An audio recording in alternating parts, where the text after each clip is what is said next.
অসমৰ জাতীয় জলস্প্ৰাণী শিশু আৰু শিশুৰ বাবে অধিক জনপ্ৰিয় দক্ষিণ কামৰূপৰ কুকুৰমাৰাৰ বুকুৱেদি বৈ যোৱা কলহী নদী কিন্তু সম্প্ৰতি কলহী নদীৰ প্ৰতি বিপদ কঢ়িয়াই আনিছে একাংশ কাঠফুলাৰ দৰে গঢ়ি উঠা বহুজাতিক কোম্পানী প্ৰচণ্ড ৱাল বহুৱাই ভেটিব বিচাৰিছে কলহীৰ বুকু যাৰ বাবে চৰম ভাবুকি কঢ়িয়াই আনিছে জাতীয় জলস্প্ৰাণীবোধৰ প্ৰতি পৃথিৱী বিখ্যাত ৰিভাৰ ডলফিনলৈ আহিছে তীব্ৰ ভাবুকি নৈৰ বুকুত চলিছে অবৈধ দেৱাল নিৰ্মাণৰ কাম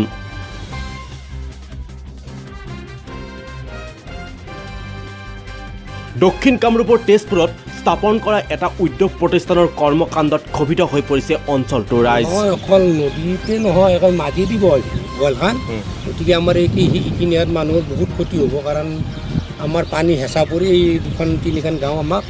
বহুত অন্যায় হ'ব কি কৰিব এতিয়া এওঁলোকে মানে ওপৰলৈ ভৰি ভৰি আনা বুলি কয় কিন্তু কথা হ'ল কি নদীৰ মাজেদি একেবাৰে নদীৰ মাজত ৱাল দিয়ে গতিকে আমাৰ গাঁওখনত বহুত বেয়া অৱস্থা হ'ব পাৰে দুটা বিল আছে এই বিল দুটা মৰি যাব পাৰে উদ্যোগ প্ৰতিষ্ঠানটোৱে দক্ষিণ পশ্চিম দিশেৰে বৈ যোৱা বাঠা আৰু কলহী নৈত বেদখল কৰি নৈৰ বুকুত বৃহৎ দেৱাল নিৰ্মাণৰ কাম আৰম্ভ কৰাত অঞ্চলটোৰ ৰাইজ ক্ষোভিত হৈ পৰিছে কোম্পানী কৰিছে নদীৰ বুকুত কিয় দিলে তেওঁলোকতো আমি মানা কৰিছোঁ ওপৰতো দিব পাৰিলে কিন্তু তেওঁলোকেতো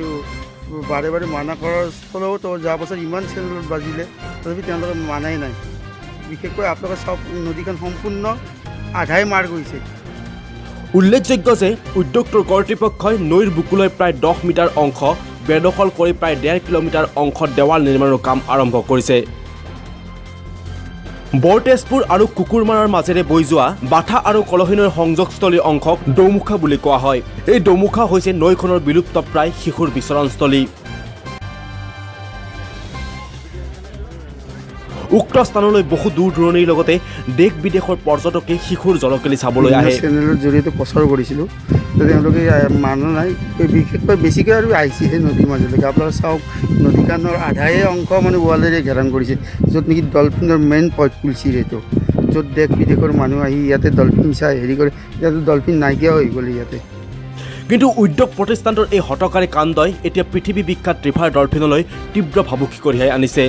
স্থানীয় লোকে প্ৰকাশ কৰা মতে শিশুৰ প্ৰধান পইণ্ট এলেকাত এনেদৰে ওখ বৃহৎ দেৱাল দিয়াৰ ফলত শিশুৰ বিচৰণস্থলী হ্ৰাস পোৱাৰ লগতে জলকেলিৰ সময়ত শিশুবোৰে দেৱালত খুন্দা খাই মৃত্যুবৰণ কৰিব বুলিও আশংকা প্ৰকাশ কৰিছে মানে কি ইয়াতে ৱালত খুন্দা খাই শিশুখিনি নৰম যেতিয়া জন্ম পায় খুব নৰম যদি ৱালত খুন্দা খাই কি হ'ব নিজে ভাবি পোৱা নাযায় আৰু মৃত্যুৰ মুখত পৰিব পোৱালি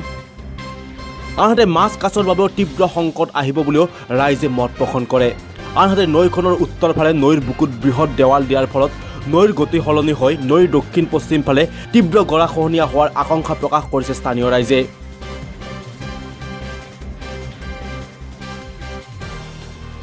ইপিনে বিগত বৰ্ষতেই উদ্যোগটোৰ কৰ্তৃপক্ষই নৈখনত বেদখলেৰে বেআইনীভাৱে দেৱাল নিৰ্মাণৰ কাম আৰম্ভ কৰাৰ সময়ত স্থানীয় ৰাইজে পলাশবাৰী চক্ৰ বিষয়া আৰু স্থানীয় বিধায়ক প্ৰণৱ কলিতাক অৱগত কৰাইছিল যদিও বিধায়ক তথা প্ৰশাসনে কোনো ধৰণৰ ব্যৱস্থা নকৰি কোম্পানীটোৰ লগত গোপন বুজাবুজি কৰা বুলি স্থানীয় ৰাইজে অভিযোগ উত্থাপন কৰিছে প্ৰশ্ন হয় চৰকাৰে এই জলস্প্ৰাণীবিধৰ ৰক্ষাৰ্থে এই বহুজাতিক কোম্পানীবোৰৰ বিৰুদ্ধে কিবা ব্যৱস্থা গ্ৰহণ কৰিবলৈ সাহস হ'বনে নে চকুমুদা কুলিৰ ভাও ধৰি থাকিব চৰকাৰে পৰৱৰ্তী সময়ত সেয়াহে হ'ব লক্ষণীয় ভিডিঅ' জাৰ্নেলিষ্ট ধ্ৰুৱৰ সৈতে মই বিৰাজ কলিতা নিউজ 8 নৰ্থ ইষ্ট